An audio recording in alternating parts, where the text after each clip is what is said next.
Alaska. The Native Americans of the area called it Alyeska, which means the Great Land.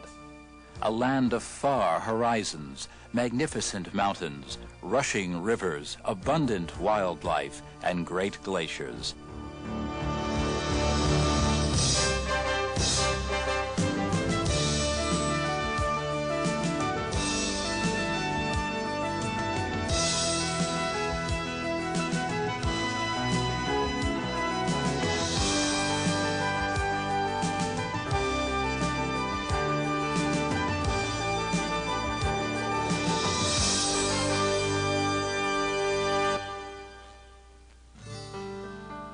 Alaska is America's last frontier, stretching from the wild tundra above the Arctic Circle to the southeastern panhandle with its immense fjords and dark shorelines. A vast wilderness land, 1/5 the size of the continental United States. It's larger than Texas, California, and Montana combined. In a land with only 10,000 miles of road, much of the state is inaccessible by car, so boats and planes are common. Every trip in Alaska is an adventure.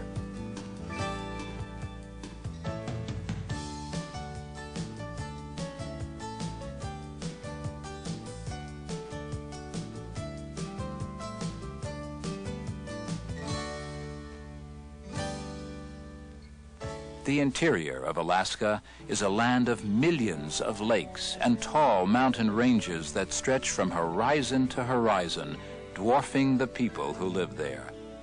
Alaskans are a diverse and energetic people, moving vigorously into a changing future while holding on to the traditions of the past.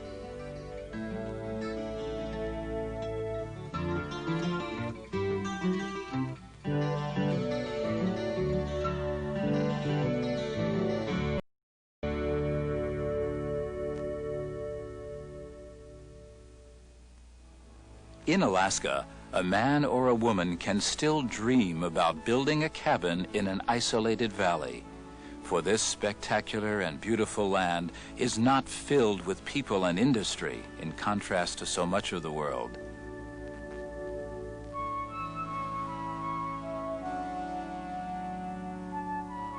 This is the wildness of the past. Much of it is held in trust in the national parks for future generations. For the explorer and adventurer, there's no land like Alaska, where huge rivers of ice flow down between mountains that are unclimbed and unnamed, silent sentinels to the majesty of the area. The Alaska Range, a bow-shaped wall of mountain that arcs 600 miles across the interior of Alaska, contains spectacular examples of the great forces that shape our planet. In this geological showcase, great masses of granite thrust themselves into the sky, while crevassed rivers of ice wind down their slopes. Of North America's 20 tallest peaks, 17 are found in Alaska, and dominating all others is Mount McKinley. Surrounding it is Denali National Park. Until recently called Mount McKinley National Park, it's located in the center of the state, a broad upland tundra region presided over by Mount McKinley and one of the best game viewing areas in the United States.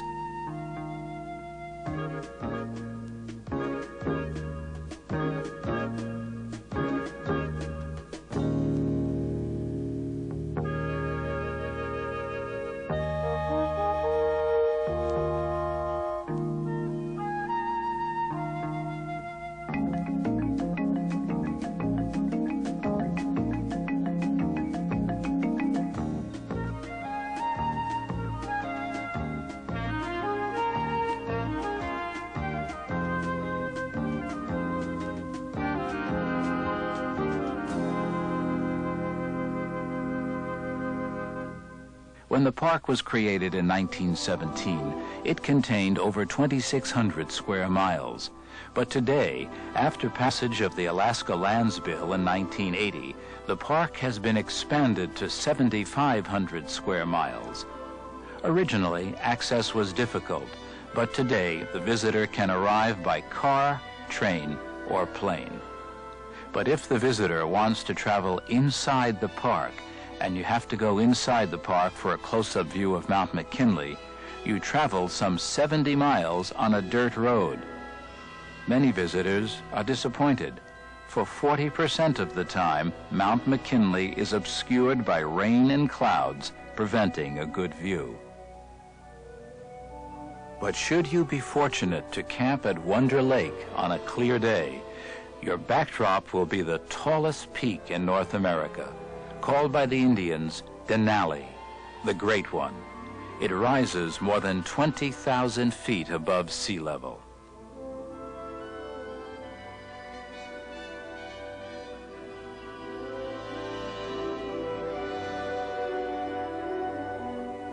Far from being an icy landscape, each season brings its own rewards.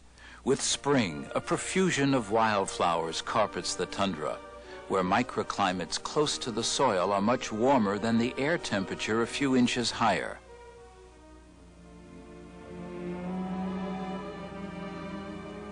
Approaching winter brings the bright hues of fall.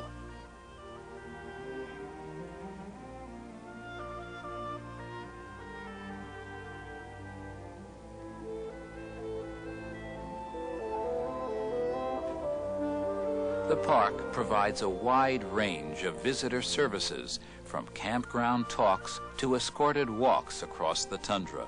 Popular are the dog sled demonstrations held near the park headquarters. These dogs are used during the winter months to patrol the vast area of the park. The Park Service also provides a free shuttle bus for visitors, and from that bus you can see much of the wildlife of Alaska, including the grizzly bear, packing away food, building reserves of fat for the winter. The grizzly is the undisputed master of the land.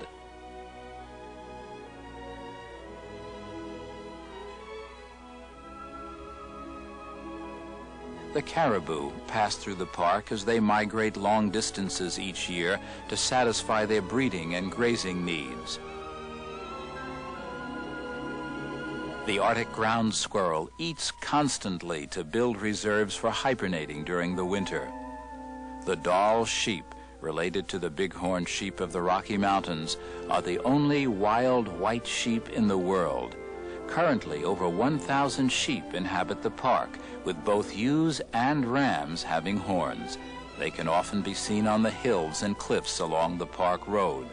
One of their neighbors is the willow ptarmigan, the Alaska state bird. It's also called the Alaskan chicken. They're the most common bird in the park. The Arctic fox hunts relentlessly during the summer months, for it has a den full of kits that must be fed. The vast open spaces of the interior, mountain, muskeg, forest, lake, and stream, are a symbol of the wildness of this land. Hundreds of miles without towns, electric lights, roads, signs, or people. The last great frontier in America.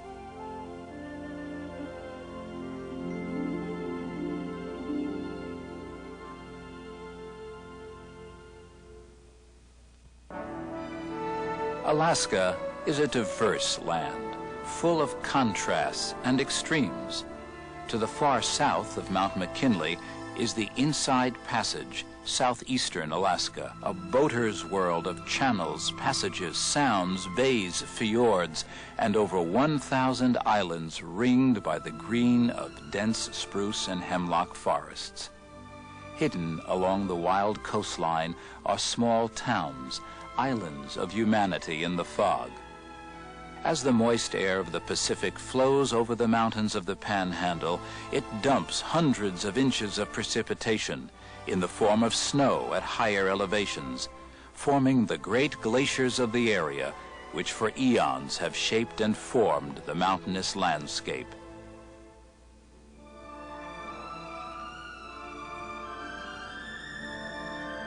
This land is the home of a rich native culture that flourished in this wet and mild climate. The Tlinkits, Haidas, and Tsimshians migrated to the tidal areas of southeastern Alaska thousands of years ago. They developed an intricate art and lifestyle in harmony with the land. The salmon, trees, and forests supported and sustained them. With abundant food sources, their craftsmanship flourished, a unique abstract style featuring stylized fish and animals. Their art reveals stories about tribal and clan legends, history, and traditions. At Totem Blight State Park, disintegrating totem poles were reconstructed in 1930, along with a ceremonial house. Drama, dances, and song performed in the house tied families to a supernatural spirit world.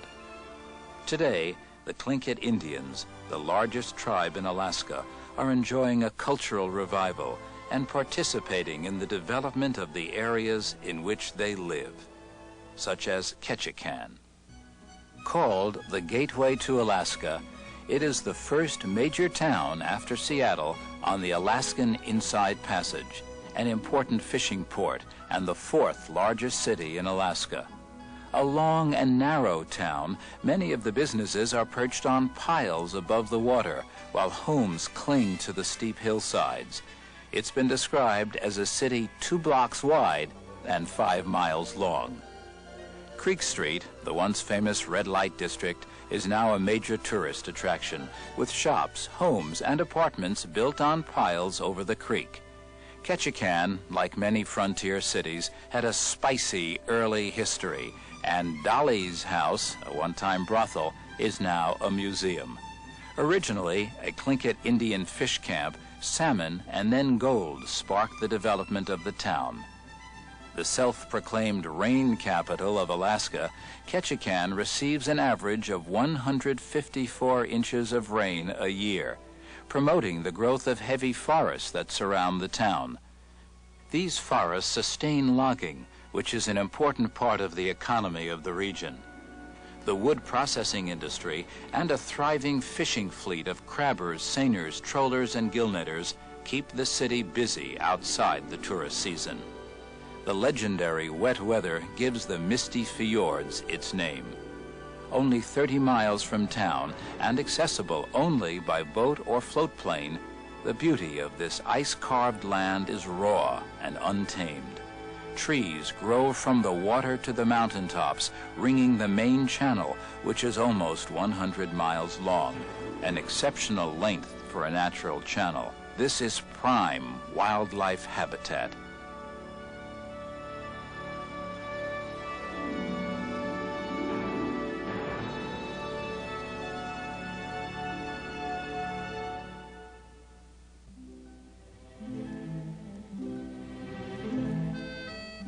Many communities in the isolated panhandle can be reached only by air or by sea, so the Alaska State Ferries play an important role in the communication network of the area. The ferry system is appropriately called the Marine Highway, and a fleet of modern ships carry passengers and vehicles throughout southeastern Alaska. The blue canoes, as the locals call them, are very relaxed and informal. Although staterooms are available, most people sleep on the decks, which are covered and heated, or in the lounge areas. In addition to on-board entertainment, there's always an eagle, waterfall, whale, or changing view. Sailing on a cruise ship up the Inside Passage of Alaska is an exciting vacation trip, and many people return year after year to experience the splendor of the landscape. Over 150 cruise ship visits are recorded in Alaskan ports each year as the international crews work with local pilots to navigate the intricate waterways. The well-organized itineraries include stops at most of the important highlights. This is not the rugged way to see Alaska, but a floating resort that carries the visitor with all the comforts of home.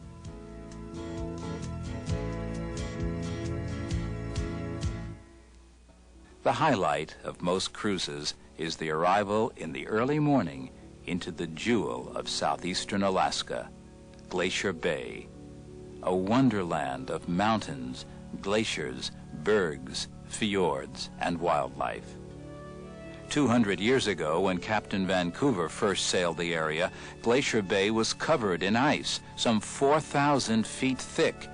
It then began one of the most rapid retreats of a glacier system in recent history, and left behind the barren bay, now almost 70 miles in length.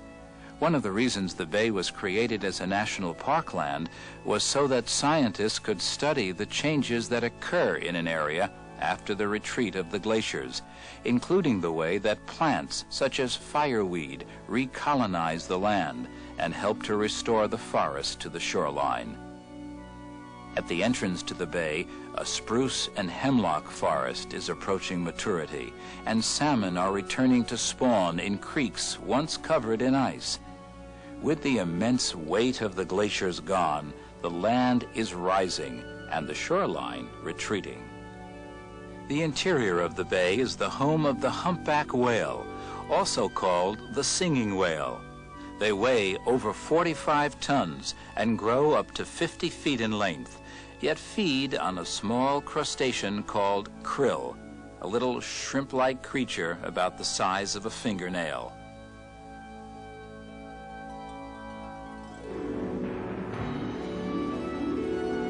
Most visitors to Glacier Bay come by cruise ships which travel deep into the heart of the bay, where passengers marvel at the massive glaciers which pour out of the mountains of the Fairweather Range to the water's edge, tidewater glaciers whose giant pinnacles of ice called seracs break away and fall into the bay, leaving behind bits and pieces of ice that are home to the hair seals, which give birth to their pups on the ice.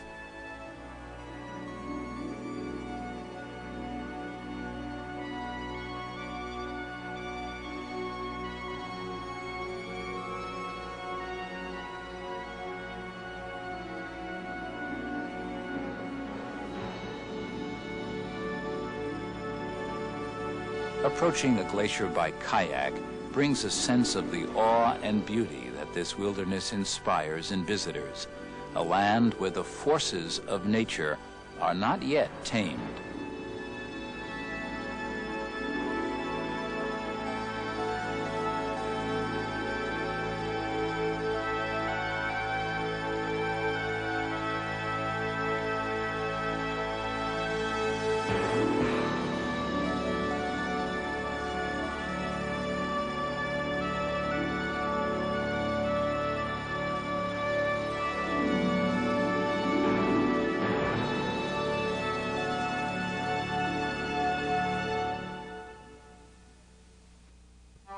Just 70 miles from Glacier Bay is Juneau, Alaska's capital, and the hub of air and sea transportation for the southeastern part of the state.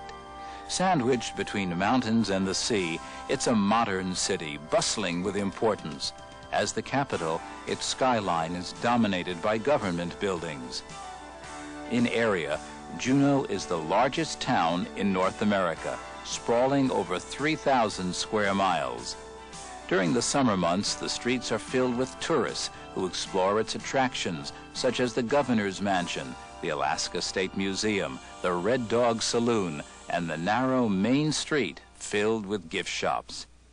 In Juneau, enjoy an Alaskan tradition, the salmon bake, or a less traditional river ride.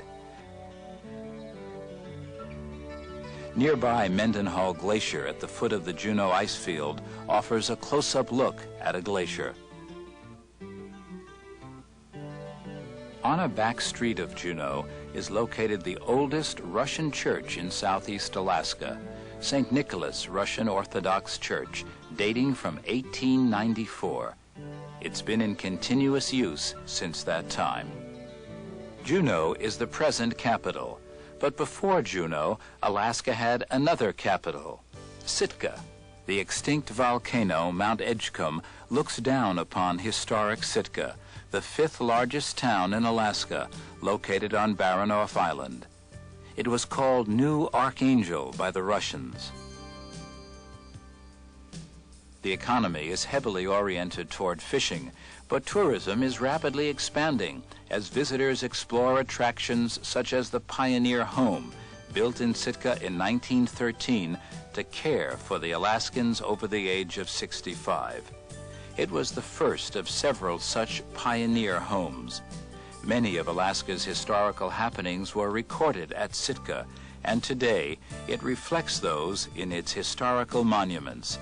The Tlingit and Haida culture is preserved at Sitka National Historical Park, where an important battle was fought in 1804 between the Russians and Indians. Nearby, Sheldon Jackson Museum, founded by the Presbyterian missionary, contains some of the best examples of native art and Russian relics in southeastern Alaska. During the Russian period, Sitka was the capital and headquarters of the Russian-American Trading Company.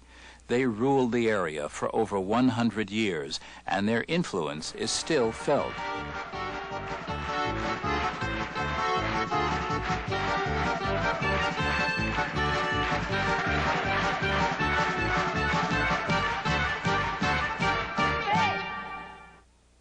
Sitka was considered the Paris of the Pacific for its rich and cosmopolitan life. The jewel of the city was St. Michael's Cathedral, built in 1844. When it was destroyed by fire in 1966, many citizens heroically saved relics and art, which are now housed in an exact replica built 10 years after the fire.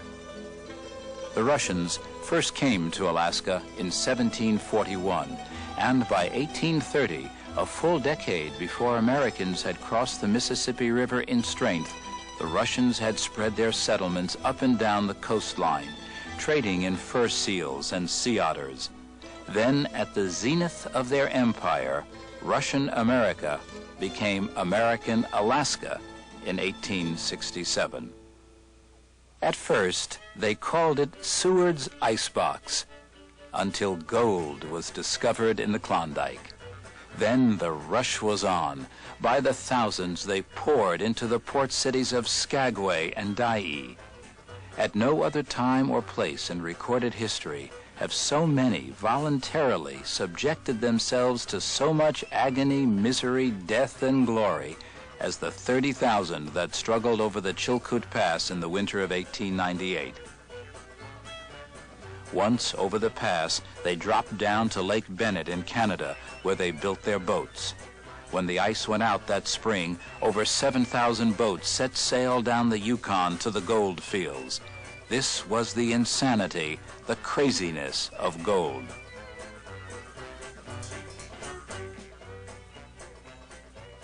The legacy of the gold rush is still found in Skagway, nestled in the mountains at the head of Lynn Canal.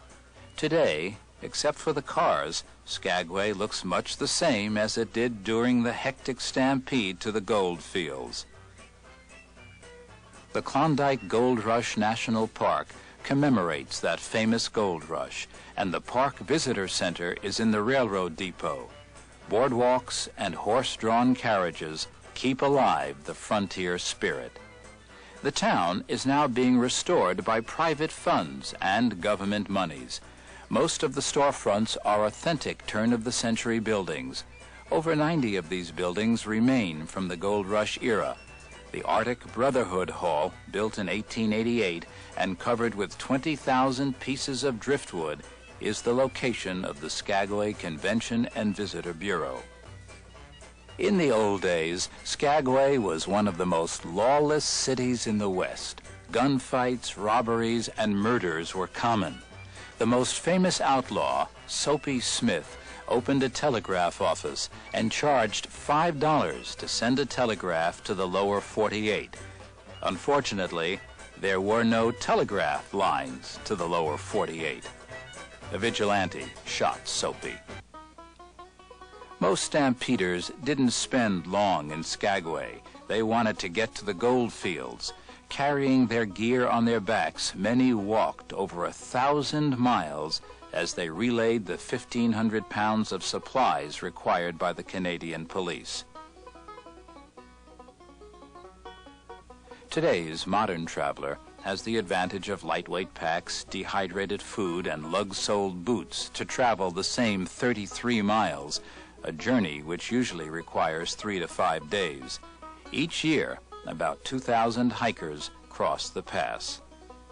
For the stampeders, it was a rugged and awesome place. In addition to the difficult terrain, over 70 feet of snow fell that winter. Many didn't make it.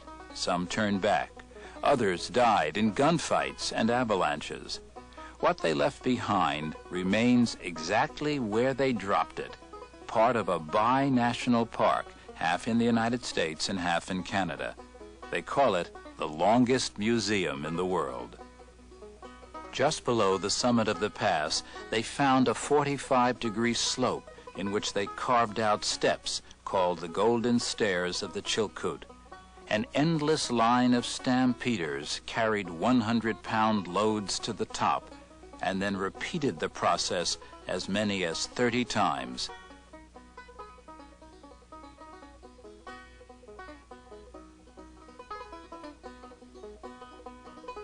For today's explorers, it's not the lure of gold, but the beautiful view from the summit, where it's all downhill on the Canadian side of the border to Lake Bennett.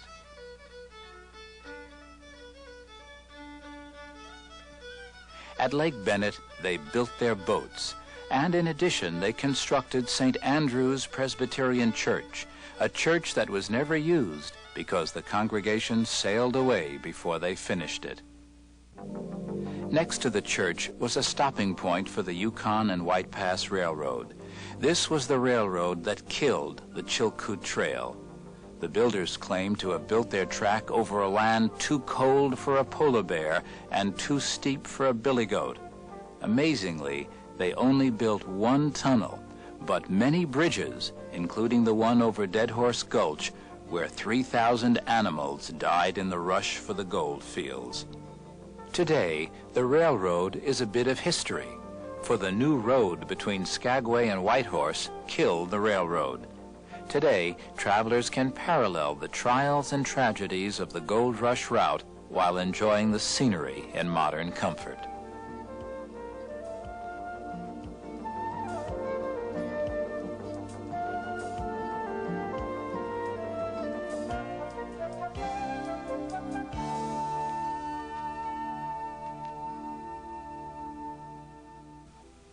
For the early travelers, the mighty Yukon River was the first highway in Alaska and the Yukon Territory. Canoes, rafts, and riverboats used it. At their peak, over 150 riverboats went up and down the Yukon. Today, there are none. A couple have been restored. Most that remain are wrecks, rotting and decaying on mud flats along the river. Sad mementos of an historic period when these proud and elegant boats ruled transportation in the north. They stopped for individual miners to drop off food and pick up gold. Their most important stop was called the City of Gold, Dawson. Located at the confluence of the Klondike River and the Yukon, Dawson City was planned for 30,000, but many more showed up for the party. At its peak, it was the largest city north of San Francisco and west of Winnipeg. Hundreds of millions of dollars in gold were taken out of the field, but most stampeders went home broke. They were too late. In contrast to the lawlessness on the U.S. side of the border, there was not a single robbery or murder in this Canadian city. Parks Canada is actively involved in restoring the territorial capital of the Yukon, where many buildings have been used continuously since the gold rush period.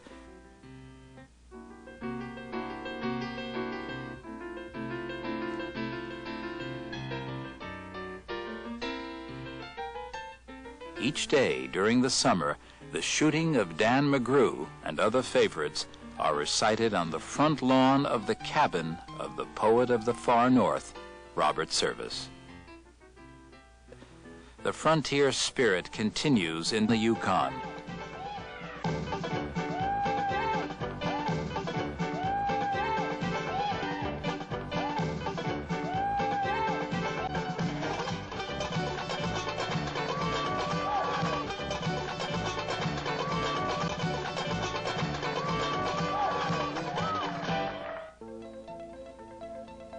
Gold fever still runs high in Alaska. There's gold to be found in the streams, and if the price of gold were to go high enough, it might be economical to start the dredges and go over the alluvial deposits in the river valleys. But now, there's a new gold in Alaska, black gold, and with it came the pipeline that did so much to change Alaska.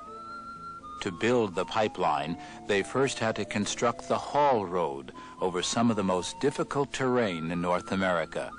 And then, after a tremendous legal and environmental battle, they built the 800-mile-long pipeline to the most exacting standards to carry oil from the North Slope to Valdez.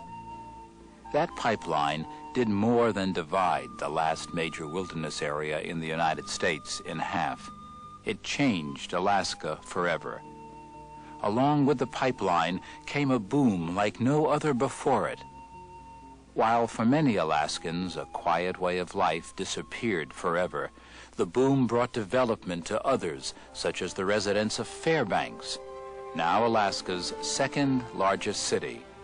It has a busy commercial base and the northernmost institute of higher learning in the world, the University of Alaska, founded in 1917. It provides excellent educational programs to students from Alaska and around the world.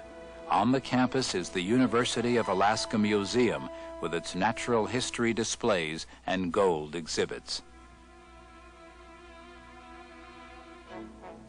Alaskaland was created in 1967 to commemorate 100 years of American ownership of Alaska. It's a mini tour of the 49th state that includes boats, trains, cabins, and museums. Some of the historic buildings were brought from the streets of Fairbanks.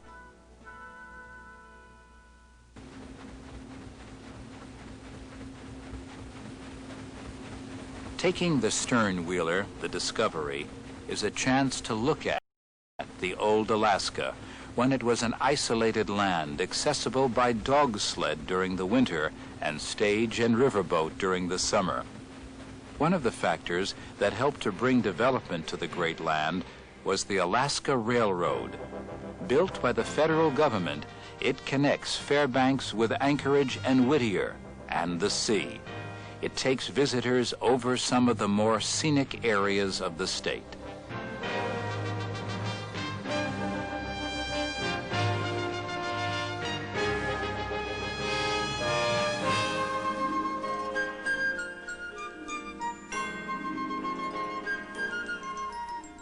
Many visitors to Alaska are surprised to learn that Alaska has a thriving farm industry, much of it centered in the Matanuska Valley under the Talkeetna Mountains and Pioneer Peak. It was originally settled by members of the Matanuska Colony, a federally sponsored group of settlers that came to Alaska during the Depression years to develop Alaska's rich farmlands. Some of the old farm buildings still dot the valley floor.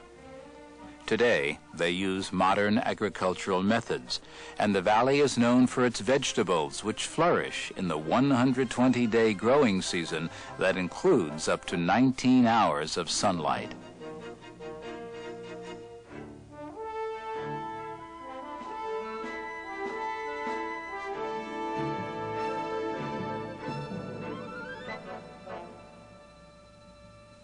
The valley is not only an important agricultural area, but also a recreational playground with many lakes dotting the valley floor.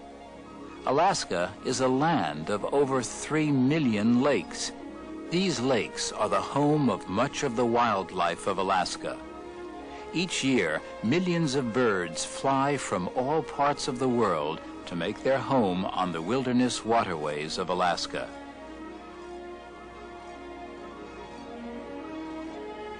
These same lakes are used by people, for the summers in Alaska can be mild, and on warm days the lakes are filled with fun seekers, many of whom live only 40 miles away in Anchorage. A modern, growing city with an impressive skyline of buildings that seem out of place in the wilderness.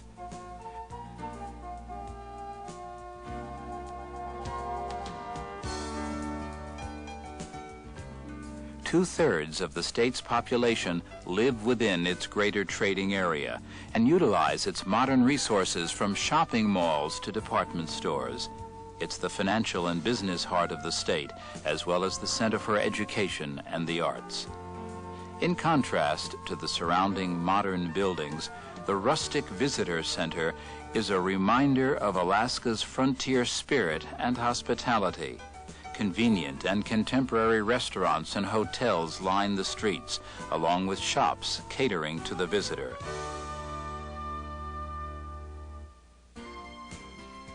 Anchorage is called the air crossroads of the world, for each year over 3 million visitors pass through its international airport.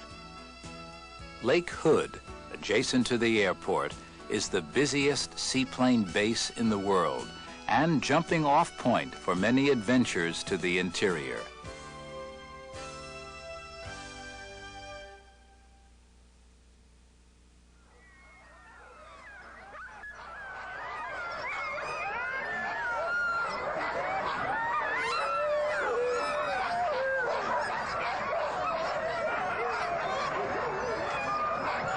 As winter comes to a close, Anchorage prepares for what it calls the last great race, the Iditarod Trail Sled Dog Race. Dogs, sleds, and people tangle up the streets as teams sort themselves out for 2 weeks on the trail. In 1925, teams of mushers relayed diphtheria serum to Nome and prevented an epidemic.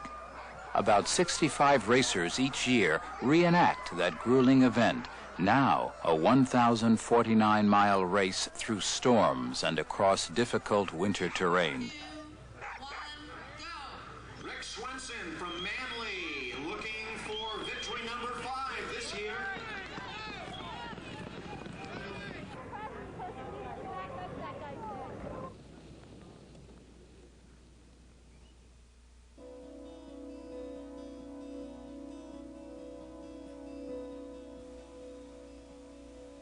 One of the earliest travelers was Captain James Cook, the intrepid English explorer whose statue at Resolution Park overlooks the waters that bear his name, Cook Inlet. The rise and fall of tides in the inlet is tremendous and sometimes reaches 40 feet.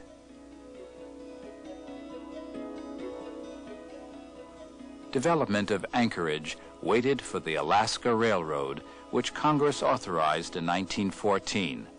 The railroad opened the interior the year round. The once federally operated railroad is now run by the state.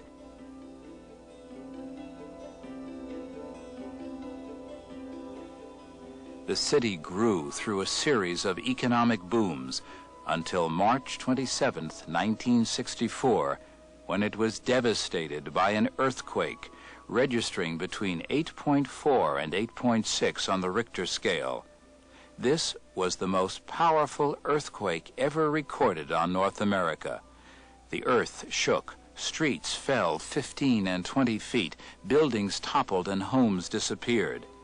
At Earthquake Park on Knik Arm, the tortured landscape hasn't been touched since the quake, although the growth of trees and shrubs have softened the torn land.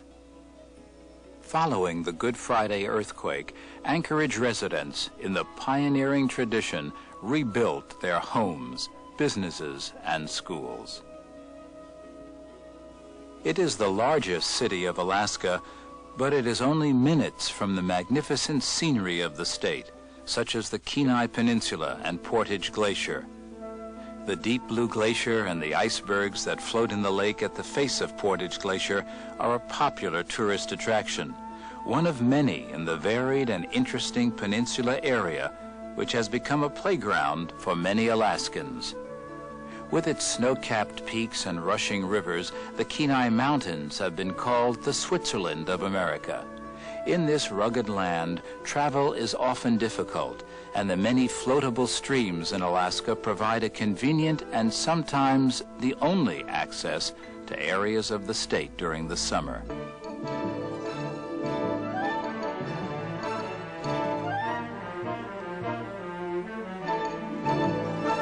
During the winter months, up to 50 feet of snow can fall, providing an excellent base for cross-country skiing, which can extend well into the spring.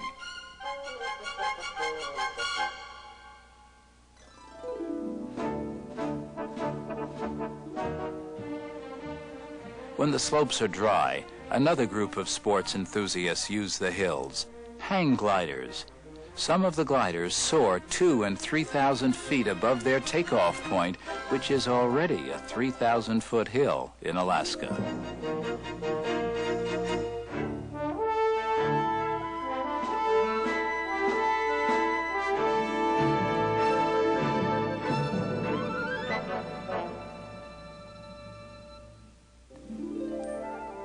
The most popular sport in Alaska is fishing, ranging from netting candlefish, which resemble smelt as they swim upstream to spawn, to the even more popular salmon fishing. When the fish are running and the streams are open, Alaskans by the thousands line the major rivers in hopes of catching one of the species of salmon, the largest of which, the king salmon, can weigh up to 93 pounds. Alaskans enjoy good fishing, clean air, and a relatively pure environment, largely because so much of the country, perhaps 95% of it, is undeveloped. But that is changing fast. The first major oil find in Alaska was not Prudhoe Bay, but the Cook Inlet Middle Ground Shoals of 1957. Today, offshore rigs pump oil and natural gas out of the Cook Inlet. This once quiet area has changed into a bustling business zone, but there are still views little changed from the days of the Russians. The moose in the Kenai National Wildlife Refuge are probably unaware of these changes, as they follow a cycle of life that has existed for eons. In the fall, the males challenge each other in tests of strength.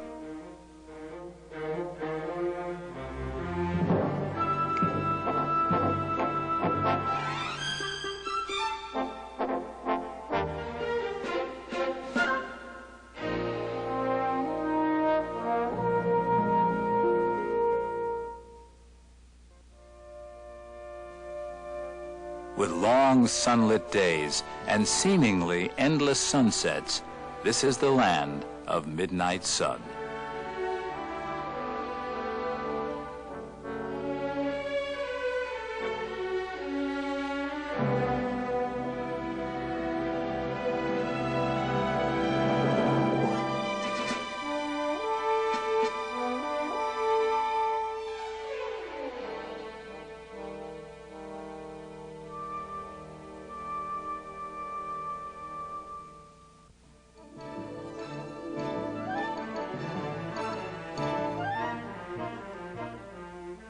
The end of the road on the Kenai is Homer, a small fishing and artisans village. Surrounded by the rich waters of Kachemak Bay, it's one of the best marine fisheries in the United States. From these waters they take salmon, halibut, crab, shrimp, and an abundance of other seafood.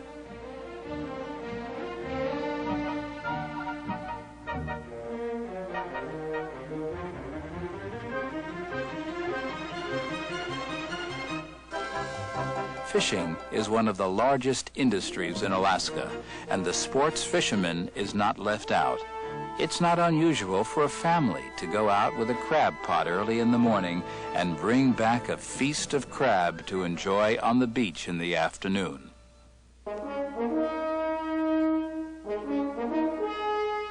On the other side of the Harding ice field, one of 4 in the USA, is Prince William Sound and the Columbia Glacier. A close-up look reveals a 3-mile-wide expanse of ice that's over 200 feet high. The ice has taken hundreds of years to reach the sea.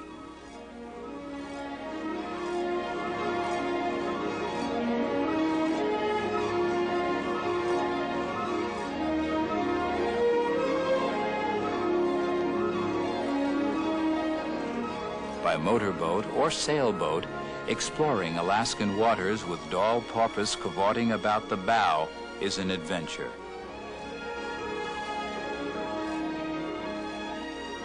At the entrance to Cook Inlet are the barren islands, where little but short grass and flowers survive on the slopes, but along the water's edge is found one of the largest sea lion colonies in North America. Sea lions are marine mammals who spend most of their life in the sea, feeding on bottom fish and stealing salmon from the nets of fishermen. In the water, they're very graceful, but out of the water, they're slow and awkward. The animals enjoy basking in the sun and are fairly sociable, except during the time that the pups are born. At this point, the female wants no interference and vigorously defends her area. Each year, about 3,000 pups are born. The young pups face a difficult life at first, for should they crawl away from their mother's area, they'll be forcibly evicted.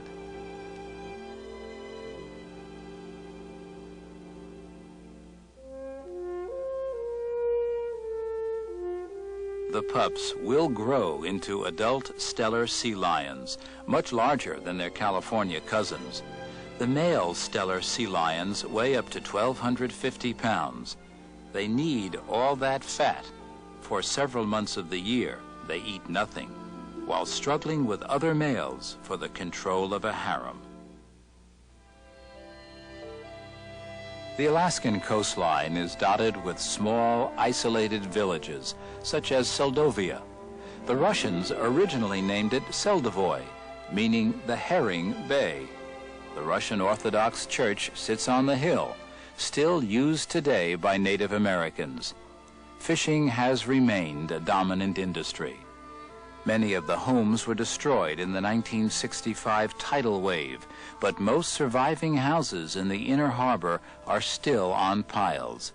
There's a special innocence and charm to these towns, something often lost in the busy lower 48.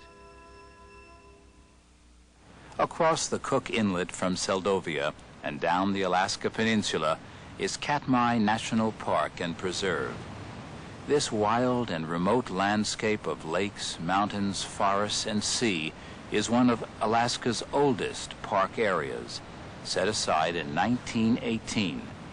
Difficult to travel to and through, it's one of the great wildlife refuges of Alaska, for along the rugged and wild rivers can be found during the salmon season the brown bears of Alaska, the world's largest predatory land mammal. The brown bear is a local race of the grizzly bear. The concentration of bears at the McNeil River are among the largest in the world, as up to 60 bears can be found in a day. The females are very protective of their young and will readily drive off a larger male, although the larger bears usually get the best fishing spot. Early in the season, the bears eat all of the fish. Later, just the eggs are eaten.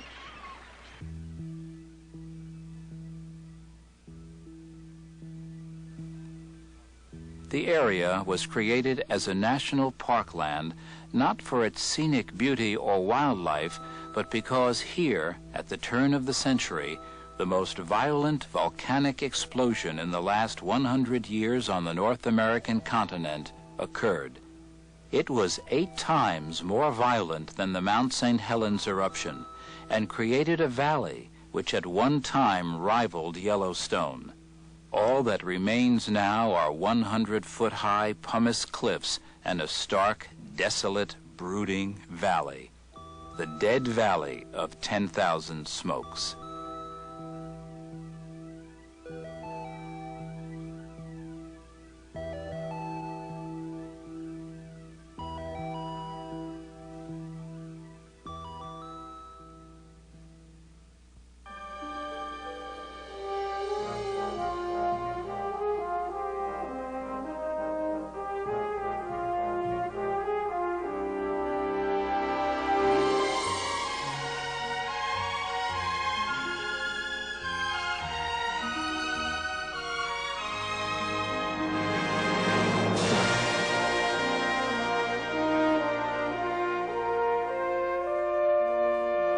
Lake Iliamna and Lake Clark regions are part of this vast land. With thousands of lakes, it's very popular with fishermen who can find their own isolated fishing heaven.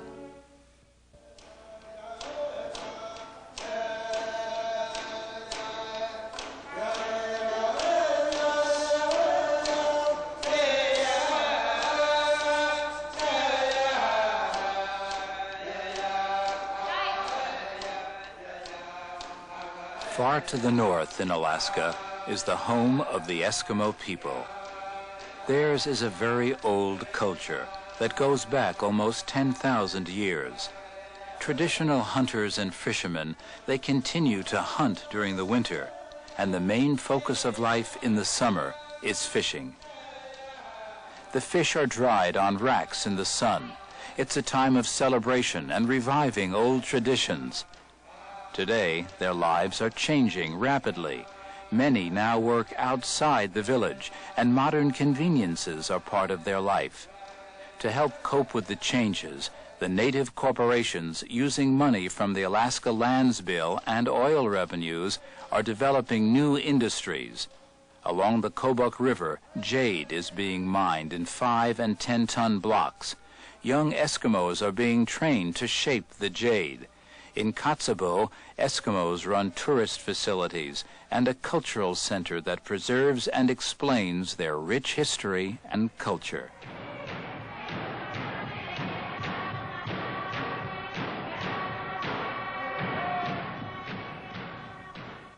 Their wild and remote land stretches from the Bering Sea to the Arctic Ocean and includes the Brooks Range of Alaska, the northernmost wall of mountains in the United States. This is America's largest remaining tract of wilderness land. In this awesome sweep of land south of the Arctic Ocean, the airplane with floats or the canoe or kayak are the principal means of transport. This is the wild Alaska, a special place of remote canyons, rugged peaks, wild rivers, pristine lakes lost in the expanse of haunting beauty.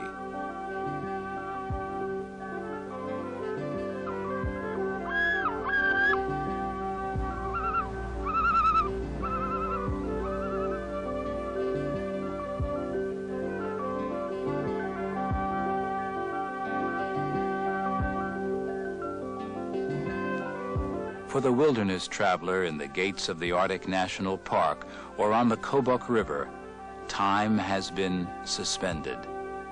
This is the home not of man, but of animals, a great refuge for the wildlife of Alaska.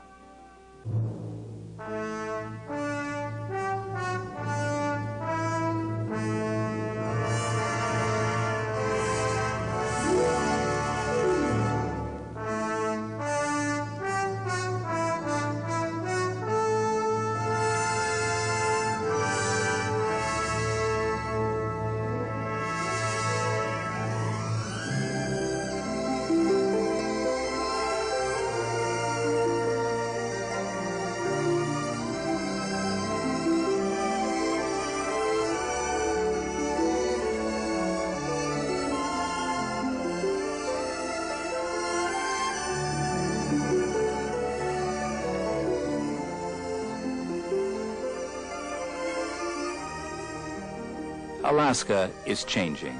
Cities are growing larger. Development is increasing. But there are still rivers that flow unimpeded to the sea and skylines untouched by man in the great land, Alaska.